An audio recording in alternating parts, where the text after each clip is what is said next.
নমস্কাৰ বন্ধুসকল, আপোনালোক সকলোকে পুনৰবাৰ স্বাগতম জনাইছোঁ মোৰ আখলঘৰলৈ। আজি মোৰ আখলৰ পৰা আপোনালোকৰ কাৰণে লৈ আহিছোঁ কণী আৰু মূলাৰ এটা সুন্দৰ ৰেচিপি। আপোনালোকে বাৰু কণী আৰু মূলা কেতিয়াবা ভাজি খাইছেনে? ময়ো পিছে প্ৰথমবাৰ ভাজি খাইছোঁ। আপোনালোককো বনাই দেখাওঁ। আপোনালোকেও এনেকৈ বনাই খাব পাৰিব। যিসকলে নাই খোৱা, খাবলৈ খুব ভাল হয়। তেনেহ'লে বলকচোন দেৰি নকৰি আপোনালোকক ৰেচিপিটো বনাই দেখাওঁ। এয়া মই প্ৰথমতে তেলখিনি গৰম কৰি ল'লোঁ। তেলখিনি গৰম হোৱাৰ পাছতে মই ইয়াত দিছোঁ কেইটামান গোটা জিৰা, কেইডোখৰমান আদা, কেইফুটামান নহৰু মই এনেদৰে কাটি দিছোঁ। এয়া দিছোঁ পিঁয়াজ, এটা লৈছিলোঁ ডাঙৰ চাইজৰ। এতিয়া পিঁয়াজৰ কালাৰটো সলনি হোৱালৈকে মই এইখিনি কম জুইত ভাজি ল'ম।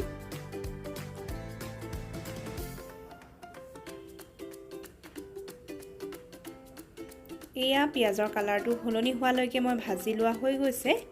এতিয়া মই ইয়াত দিছোঁ কাটি থোৱা মূলা আৰু বিলাহী।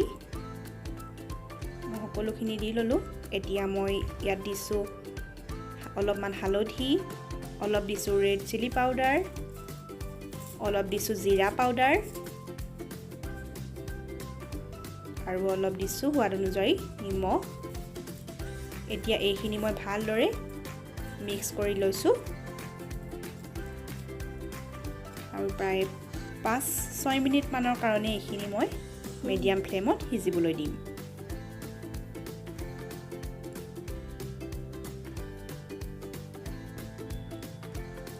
এয়া মই মূলা আৰু বিলাহীখিনি 5 মিনিটমান কম জুইত ভাজি ল'লোঁ।